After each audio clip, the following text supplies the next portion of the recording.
And welcome back. We are back with another episode of the Guard Up Podcast. I am Josh, and I'm here with my main co-host, as always, Isa. What's going on, man? Ultimate Heat fan, man. How you doing? Doing all right. Well, not too all right because we got clapped. There's no ifs, ands, or but it. But here's the deal. Right. Okay, so we'll just kind of start off with game one. We'll go into game two, and then kind of just shoot up about that. But this is really the first game. We were pretty much in it for the most part, right? There was some shaky moments in there, but for the most part, it was neck and neck all the way towards the end. Right. And then ended. I can't be mad when we got. I personally felt like Jimmy Butler shot in the first game way more than he needed to. And I think in the second game, he shot way more than he did all season. And then the second game, he shot way less than I felt like he needed to at that point, right? So, and another thing too is like at this point, it's like, do we get Hero his minutes now? What are we gonna do now? Because like you see, like there's only one combination I've seen that effectively this year work, at least for a sustained amount of time, against Giannis, and that's the Dedmon and Bam combo in the paint. I think that's something we're gonna see a lot more of, because you and I both know Spoelstra is known for making in-series adjustments, right? Right. So here's where I think we're gonna see Dedmon a lot more on the floor. I think we're gonna see a lot less of Trevor Ariza on Giannis, and a lot more Dedmon and Bam on the floor, packing the paint in there. Another thing is we didn't see Precious much either, so there could be something said to that. I think with the Bucks, you need size, and that's something that we really don't have much of. I don't think there's a 7-footer on the team. Right. So, I mean, that's kind of the age that we're in now, where really, if you don't have some trees on your roster, you're gonna struggle, and we're dealing with that now. On top of the fact that, I mean, we're really just getting beat on all ends here. Like they came out, the Bucks. Okay, keep this in mind. The Bucks made 5 threes the first game. The second game, they made 10 in the first quarter. Right, and they set the tone. They had almost 80 in the first half. So I think it was 51. So our offense is struggling. Defense, yeah, we're gonna play hard on defense all the time, but there's something to be said. The Bucks defense this year this series is really shutting us down, and I think it's now because this is what everybody in the media, Stephen A, you got your boys down at TNT, Shaq and Chuck and Ernie and Kenny and them, and then you got Max as well. My camera froze, but Max was one vouching. He's like, why is Tyler Hero not in the game? And then you have he said Tyler Hero, and then you also have where Bam is really just holding on to the ball, right? Like we've been here before, where these guys, it looks like they're trying to play disciplined ball and run the play, but I think there were certain points of the game where it was like, okay, well, do we continue this type of style, or does Bam or Jimmy kind of look at it like, okay, we're the guys, we need to kind of push the needle here, we got to make something happen here? So that's where I'm at with it. I think overall from my just synopsis here, I think that our guys Jimmy and Bam are gonna have to really be a little, and again Shaq was saying the same thing, they're gonna have to be a little right. They're gonna have to really put the ball on the floor and make something happen here. Bam especially, right? Like I get it. You're trying to run the play. I think Spoelstra is gonna probably have a conversation with him and be like, look, you got it. You got the keys. Go ahead and get it done. So because him sitting at the top of the key, waiting for someone to rotate for a three via Duncan, Tyler when he's in the game. Kendrick, in my opinion, Kendrick Nunn is not it. I don't know. I didn't like Kendrick Nunn. I mean, he had some good moments, mind you, but he really got stuffed. Like they really did put the pressure on him, and he didn't perform that well. This is a different game than the bubble, right? And now people are taking shots at him, saying that, oh, they can only play in the bubble. So I just think that there's going to be some changes after the season because there's just some lacking here and there offensively, I would say. But my overall deal from the first 2 games is that our top guys are going to have to step up because we're already fighting an uphill battle. And them kind of being more team centric is, if someone's not holding their own, then it's going to get kind of tough down the line. Right. But yeah, that's just my feeling about that there. Yeah, man. I don't know, man. Where do we go? I think for game one, you know, I kind of left that game feeling like, okay, we fought hard. There's a lot of things we probably need to clean up on. Same thing as the regular season. You know, we got to clean up on turnovers, things of that nature. But I wasn't, you know, stressing out too much after game one. I understand, you know, there's a small areas that we can fix up, and that game could have really went either way. Game 2, where I'll argue you, Josh, is that I know you were saying you feel like defense was well played, and offense we just got to step it up. I actually, on the contrary, I think it's quite the opposite, man. I don't know. What do we have? 50 something points in the game? It was 51 in the first half. The thing about it is, you know, if you take that in the shell, man, 50 points isn't terrible at half, but we gave up dang near almost 80 points. I believe it was 70 plus in the first half. So I think on the contrary, it's really, we just got to step it up on defense. You know, you look at players like Brian Forbes, how many, not just the fact that he had, I think, between 5 to 7 threes in the game, but look how many of those were completely uncontested. And by the time he had a contested shot, he was already in the group. So it's like, you know, I can understand certain things. I can understand, you know, a team just playing well, but there was way too many uncontested shots. They got in their groove, and at a certain point, man, pride's got to become a factor, man. That's just, you know, I you know, for all my friends that play sports, man, I'm sure you guys have all had a coach at some point or another where he comes in the game. He's usually frustrated. I had a coach that talked a lot, you know, so bad, but you know, you might have that one game where he's really ticked off or pissed off, and he might not even speak to you. He's not even upset. He's not, you know what? I remember one time there was a game we played so poorly. I think our coach just turned the lights off and said, "I'll see you at practice tomorrow." And, you know, if anybody that plays sports or tough basketball, you know that's not a good shot. That's not. He literally said, he came in the gym in the locker room and said, "All right, I'll see you guys tomorrow, fellas. Be ready." Yeah, y'all are running next day. Yeah. Sure. Oh yeah. Well, and it's one of those games. Honestly, I don't, you know, not to deviate from the conversation too much, but that's how I felt. Like I was mad for, I think, the first 2 quarters. By fourth quarter, I was just, you know, I'm really disappointed because come on, man. We could have played. It's not even so much about a talent thing. It's not so much about they played better than us. We just gave up, man. All these uncontested shots, uncontested layups.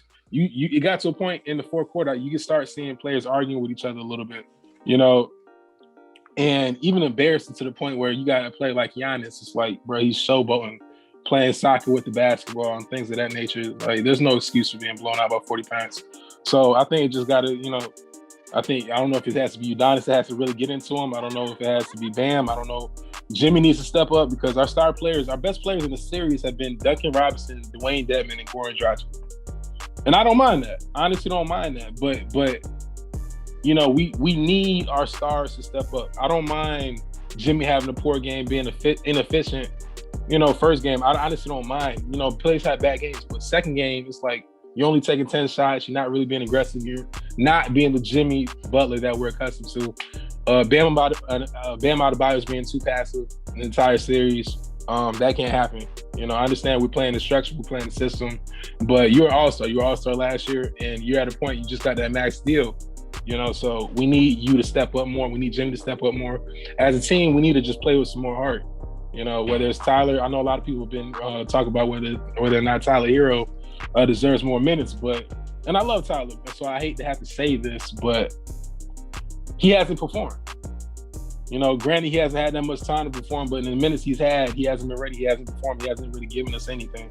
So, you know, as much as I love Tyler and want him to do well, I need this team to get it together. I don't care what he does. I don't care what Spoelstra does to the lineups. I need us to get it together, because if we don't, we're going to be going home. And there's no excuse for us to be going home in the first round. At least not in this fashion.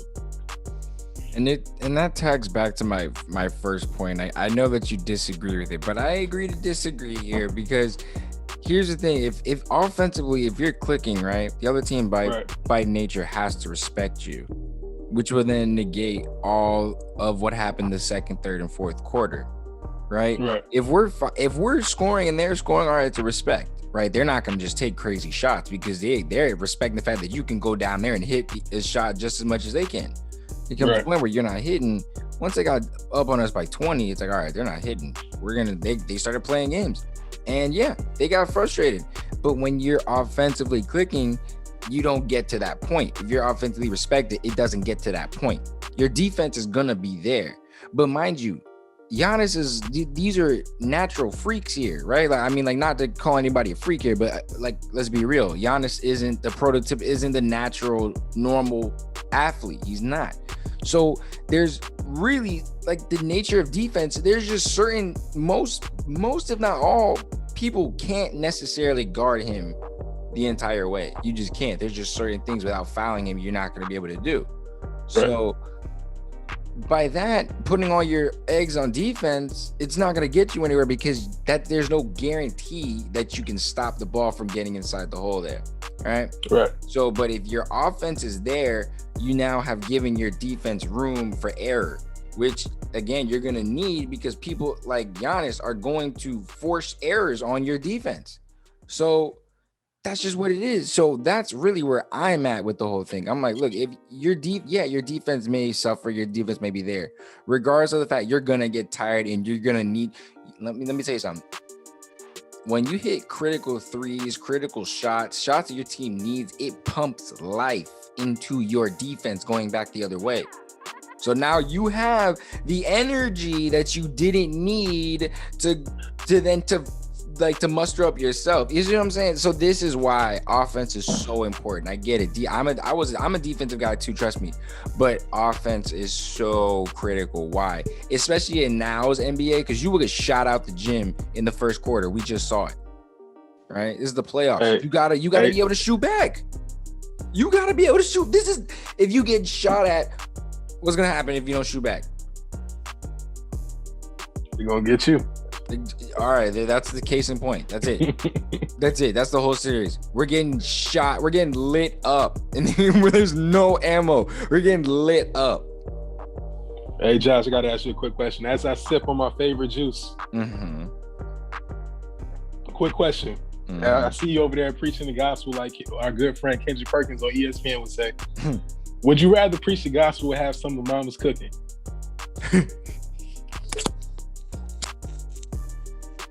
You know what I mean? Yeah, I know that. Hey, that's that number one pick talk, man. Shout out Kwame Brown. I don't know if you noticed, man. People on the commentators on TNT, ESPN, been running with that stuff. They haven't been giving my man his credit. A lot of people been talking about mama's cooking nowadays, man. Shoot, put a little seasoning on that thing, man. Yeah. Hey, you messing with mama's son? Oh, look, I don't want to get copyrighted or anything. Let me stop. Yeah, chill. He might come get us. I just think another thing is that we're at a point now. We're 0-2. We know a change is coming. Spoelstra's going to shake something up. We know it's coming. What do you think it is? What do you think it is? I think it's Hero's got to get in the game. I mean, I know they want to teach Hero a lesson. He's the young guy, put him through it, let him get it, let him earn his respect and all this and that. But there comes a point where he's got to. This is your next test. I don't think babying him on the bench anymore is gonna get it done. I think that your guys, to be aggressive. Real talk. He was like a lot of the offensive relief and pretty much all of it last in the bubble. I mean, let's be real here, right? So the fact that he's not in the game, he needs to get in the third. He needs to get in the third game. We're going back home. He needs to get in the game. I don't say necessarily start him, but he needs to get in the game. He needs to be aggressive. And he needs to be aggressive. He needs to get his minutes and needs to score. I think that will not only boost his confidence, will boost everybody else's. A win at home with Tyler Hero doing good will turn this thing around and will give us a lot of momentum going into game 4. remember, I don't know if it was, remember in the Big Three area, I don't know if it was the second year or the third year. I might have been the second year. Remember that season when LeBron and D-Wade, and I'm not trying to compare this team to that team in any shape, form, but remember at the beginning of one of those seasons when they made a vow to kind of like back off on three-pointers and just kind of be aggressive and go to the paint a lot more? Mm-hmm.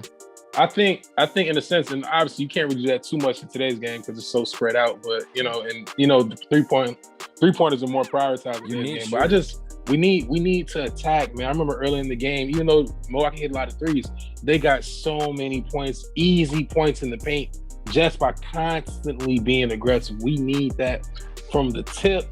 From jump ball to the tip to the very end of the game, we need to be aggressive. That's going to open up the game so much more. I love the fact that Goran Dragic is always a true professional. I love the fact that, Dwayne Dedmon is overachieving and overplaying for us. But as a team and as our leaders, as Bam and Jimmy, and even if you want to throw Tyler in there, we need our top players to be aggressive all game. And as a team, we need to be aggressive all game. I feel like that's going to open up the game so much for us. It's going to open up the game for Duncan Robinson. It's going to open up the game for our shooters. All around, I think, especially once we get some easy baskets, we're going to get into the game. They're not going to be getting back in transition so quick, so we'll be able to set up our defense more. I think we'll be a little bit more focused and locked in. And I just need us to, as a team, as a whole, be locked in from the jump, because clearly, like, the fact that by the second or third quarter, I take it back. It was 8 minutes in the third quarter, and the announcer was already talking about, all right, let's get some players going, get some shots going, make it close so that we can build momentum for the next game. And I'm thinking to myself, the game is not completely out of reach. Like, there is no reason within 3 to 4 minutes in the third quarter why anybody should be saying, all right, let's pack things up and just get our minds right for the next game. No, it's the playoffs, man. Every game counts. So, we can't be down 25, 28 points in the first quarter. That's unacceptable. Obviously these are grown men. It's like, obviously I'm not in their position, but that's unacceptable. That can't happen, Josh. So it's like, we got to tighten up on all fronts and put it together, man. I feel like I'm saying, a lot. Maybe it's the juice. I think really just having Hero on the floor, it spreads it, right? There's pressure taken off of everyone else. You have to respect it. And going back to this, the system here that Spoelstra runs is the one that's over time has become really perimeter centric here.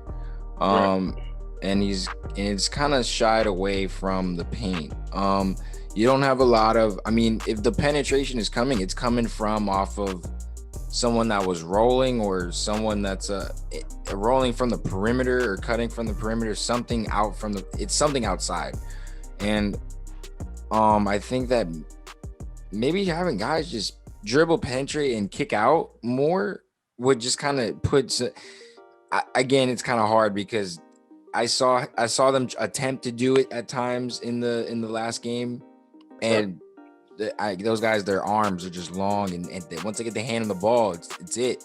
Jimmy fumbled the ball one time because Giannis wrapped right around him. So again, there's only it really is hard because there's only so much you can do.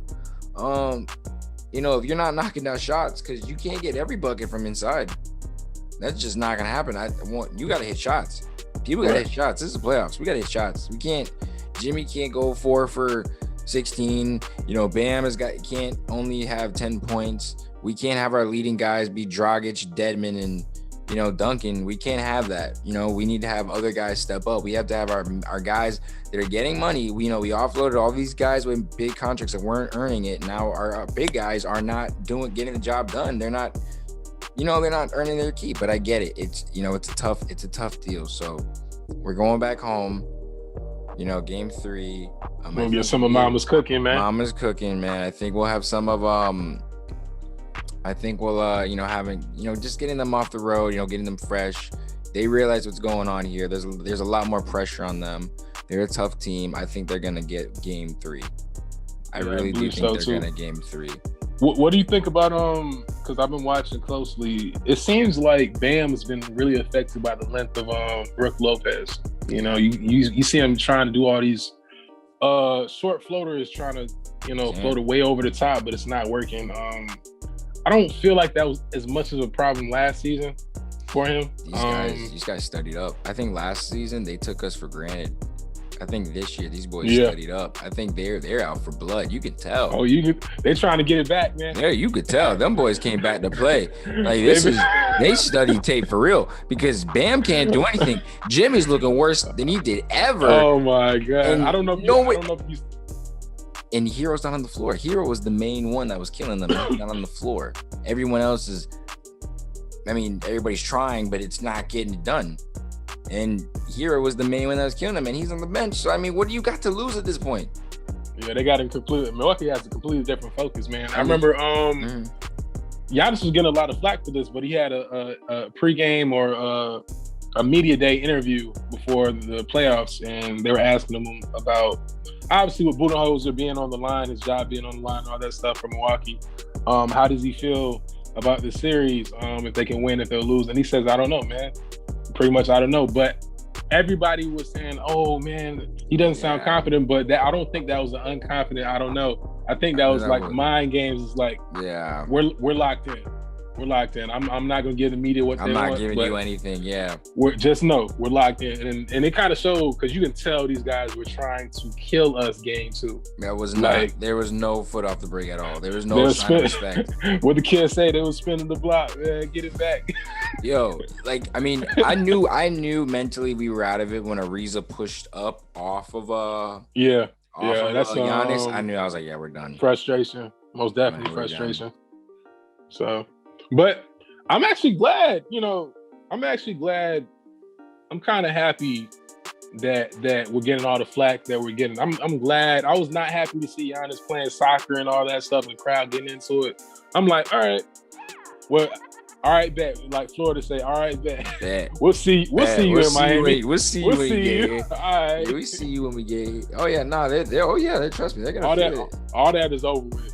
They're gonna feel at least I hope so, Josh. I sure do hope so. Look, I know we'll get game 3.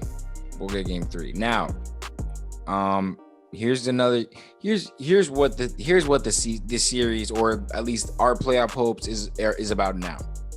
Right. Really, it's not. I mean, if we win, I'm all for it. Great, love it. Right, I'll be celebrating the streets with everybody else. However, there is a lot of hill to climb even if we get past this. I think this right now what the season is more about is seeing what you got. It's not so much as about trying to win, it's about seeing what you got and seeing how far what you got can take you. Again, essentially, they're putting Kendrick Nunn to the test. That's why he's getting the minutes he's getting. I think you should probably get Hero back out there unless but I think you should get Hero back out there to see how he handles another playoff run. If he replicates the same deal, I think this is your guy moving forward, or this is a guy that you can give another chance moving forward. And then, you've got Oladipo in there as well. So you got to figure out what you got with him. You have to.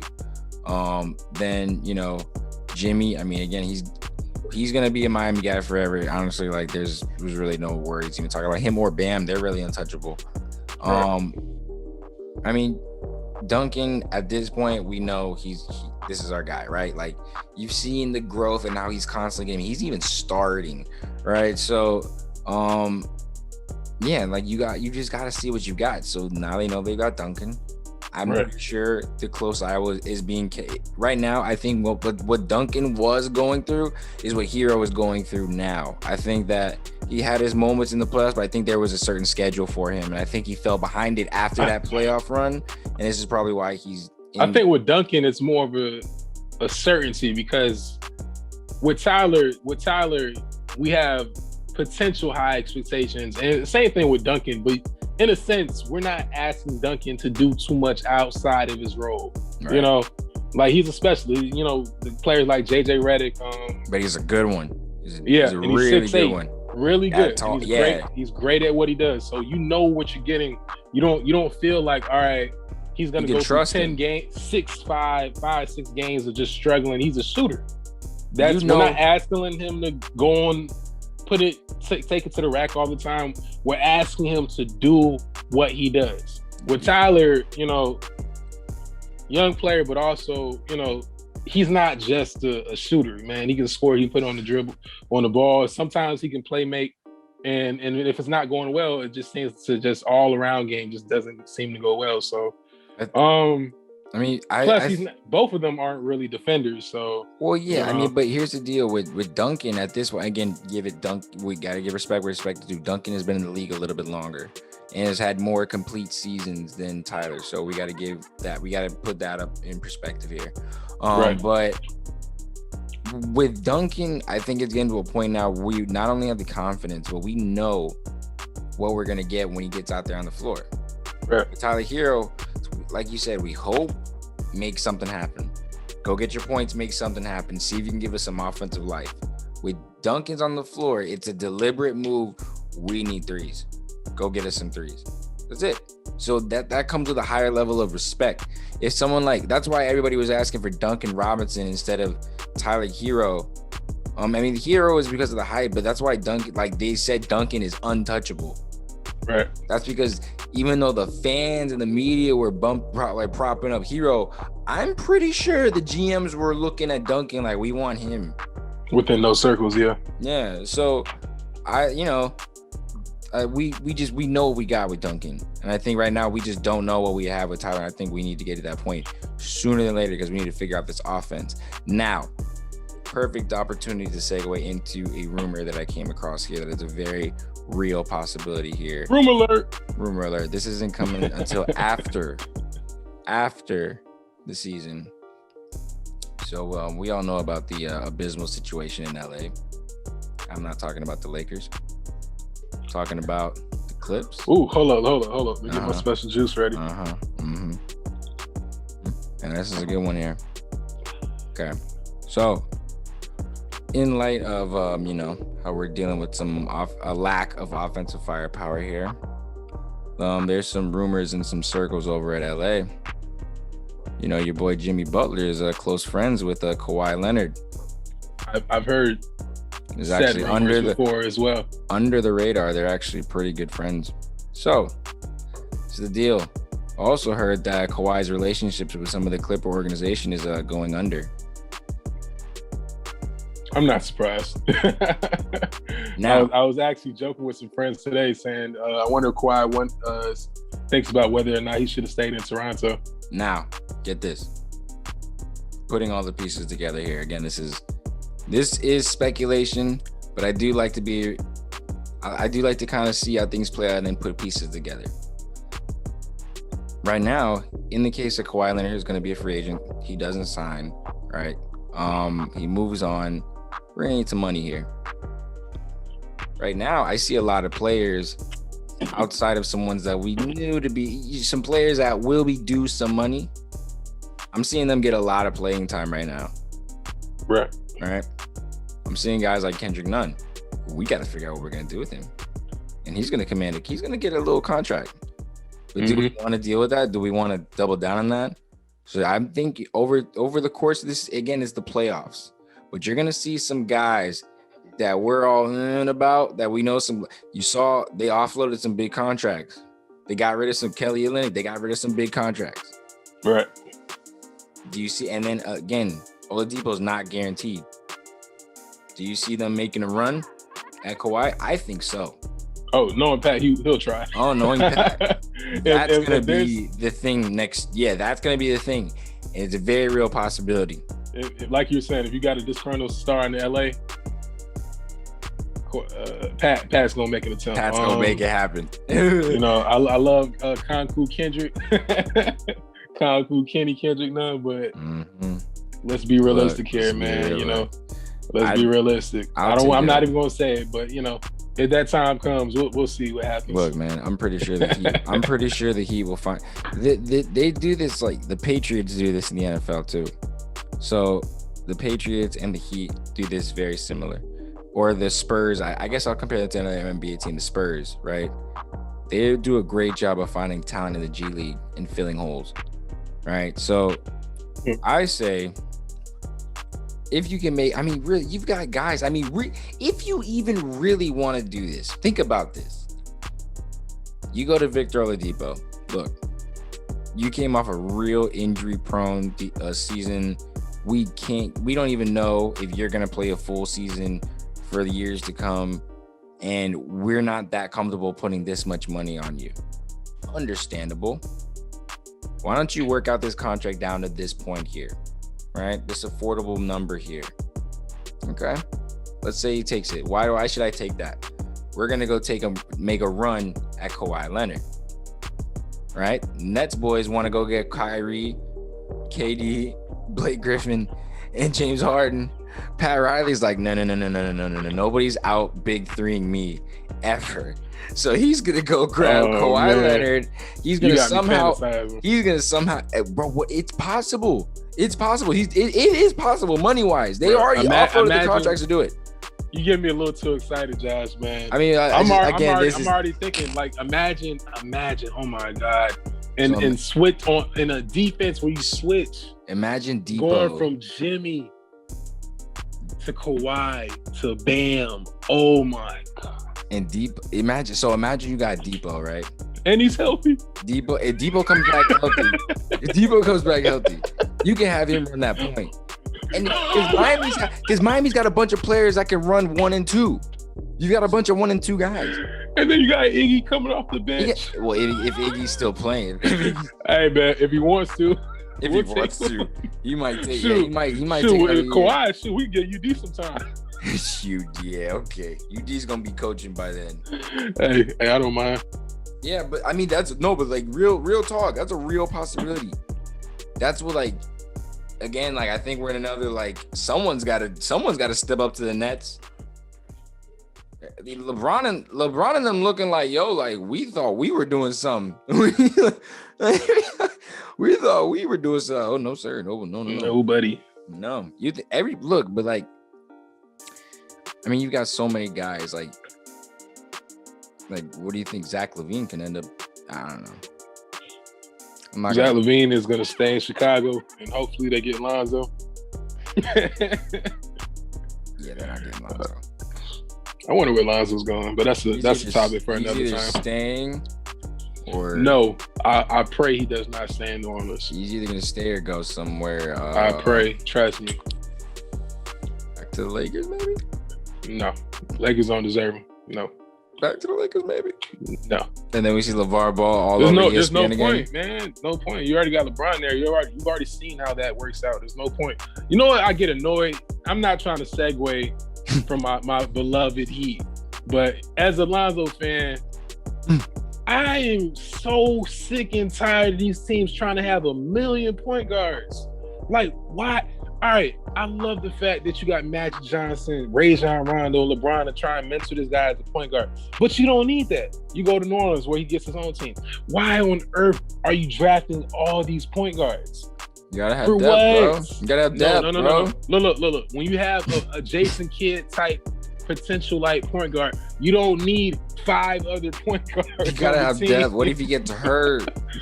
Okay, so now you got 5 other point guards. You got 2. You can run a 2-point guard set, bro. And then you still got 3, 4 point guards coming off the bench. Bro, you can run a 2-point guard set, picks? bro. Come on, man. No, man. Look, bro, I'm so sick of that, man. You don't need that. You need one solid role player coming off the bench, and then one young point guard in case somebody gets hurt. But you don't need, you know what I'm saying, man. You know what I'm saying. Steph Curry ain't got no guys. Let me stop. Hey, man. Chris Paul ain't got no 5 point guards coming out behind. Oh, they cleaned house when Chris Paul came on board. Other point guards, who needs them? Hey. Yo, because you can play 40 minutes a game. Sure. Playoffs. That ain't no problem. Hey, the Clippers, man, we trust you, bro. We ain't been in the playoffs in years. Off-season revenue. hey, let me. That's the topic for another time, man. Let's get back to Miami, man. You almost got me mad talking about him go back to Lakers for what? Bro? They didn't appreciate him the first time. Come on, man. You get Patrick Mahomes, you ain't drafting like 15 other QBs, huh? For what? You gotta have depth though. You get at least one, maybe two. You get two in football, that means they don't need you, bro. You get 3 other point guards in basketball, that means they don't need you, man. What if? Come on, man. Oh man, yeah. Come on, man. Lonzo to Miami. I'm playing. I don't know. I don't know. I would love it, but honestly, bro, I love Miami. I love it, but at the same time, bro, I'm at a point. You know, I've been watching Lonzo the past couple years. I honestly just want him to go to a team that lets him be him, bro. Think about it. The best version of Lonzo, other than this season that you've seen, is the summer league. No. What if Miami says, bump Depot, goes and gets Lonzo, locks in everybody else, go gets another big, maybe draft one, maybe sign one, maybe G League, whichever one they're gonna do. You go get Kawhi. Now you've got your point guard of the future. You potentially got your 2 guard of the future. You got your star 3 in Kawhi. You got it. Well, star 3. Do you know how many Jimmy. easy points? Do you know how many easy points Bam's gonna get? Oh, it's lobs. Remember all day. that play that play they run for Zion? Mm-hmm. Come on, easy. Pick, roll, lob, Bam's gonna be like, oh snap! This pass is so on point. This is too easy. This is too simple, man. Let me back up. You're gonna be cursing out Jimmy like, hey, bro, you don't get that ball to line. Hey, man, share the ball, man. Stop passing me the ball. Yeah, man. Yeah. You get the ball to Lonzo, he gonna give it right back to you. I don't want you to take it. Oh no, I don't play this style of basketball. Nah, man. I'm all about you guys, man. I'm all about you. You want me to shoot? No, I want you to shoot. I'd rather get the assist. I'd rather get the assist. My contract has assist incentives. Come on now. Oh man. I'm cool. Yeah. I'm cool with my 10 points and 15 assists. I'm all about you. I'm all about you guys, man. I'm a team player. This ain't this LaMelo nonsense. No, I am not LaMelo. I care about you. I care about you. I ain't trying to do none of that flashy stuff. I'm straight to the point. Here you go. Layup. Here you go. Dime. Fundamentals, man. Wins. It matters. I miss my UCLA days, man, when we were winning.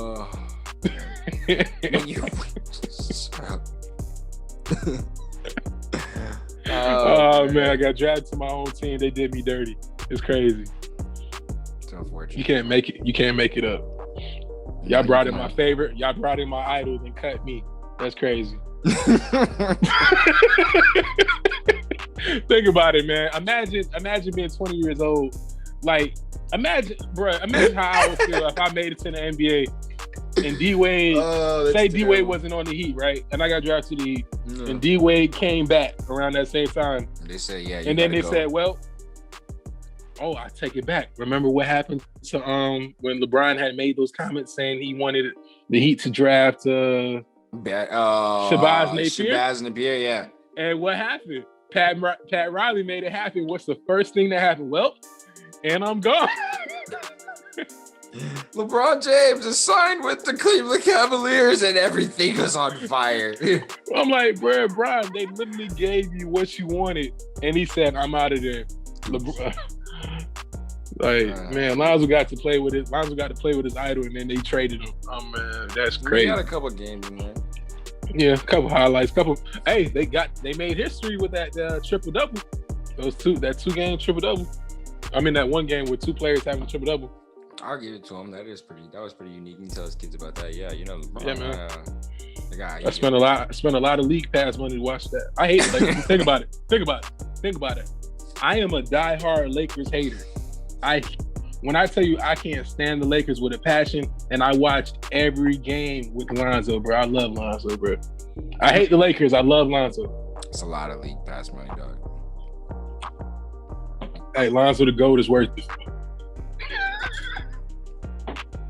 All right. Nah, I'm playing. D-Wade's the GOAT. I'm just joking. He fast. I like the sound of that.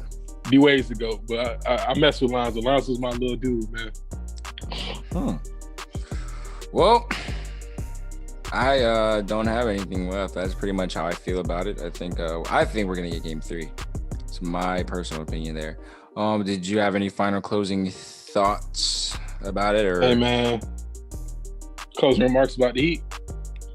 Just about the series, about playoffs? Yeah, man. I feel like a disappointed coach, man. We need to come with it tomorrow, and then we'll just dissect things from there and move forward. But we need to get it together, Josh, man. This whole losing stuff is not cool, man. Nah, it's for the birds.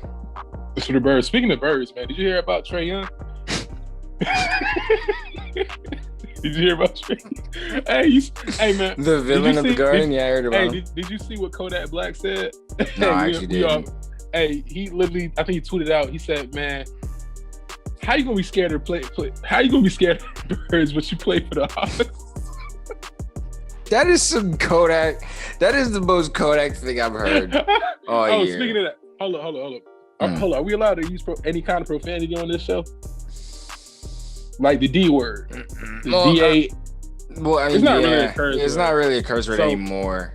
Check me out. So, you can edit this out if you need to. But here it goes, man. Speaking of Kodak had another funny tweet yesterday. Tell me why, and I had to take this personal because I'm born and raised in Miami Gardens, right? You feel me? This man had the nerve to, and I love Kodak. This man had the nerve to tweet out the Dolphins play in Broward County. They should be the damn Broward Dolphins. Bro, the line is right there. No, bro. First of all, Miami Gardens is most definitely Dade County, bro. No, bro. As right soon as you go under the turnpike, under the turnpike, it says "Welcome to Miami Gardens." Yes, and it says Dade County right there. As soon as you pass that line right there. The only thing that kind of might excuse him, he might get a pass for, is the fact that no. Their training if you want it, yeah, the training facility is actually in Broward. Their training facility is in Broward. But still, like, what if it could have been? I don't know what these gentlemen do in their free time. I don't know. I'm not saying educated. I don't know what kind of state of mind this young man, this great young man was in. Maybe he might have made an honest mistake. You never know. Maybe he just didn't know. Maybe his people should have checked that for him. You got to talk to Rick Ross. He said, don't be calling Carol City Miami Gardens.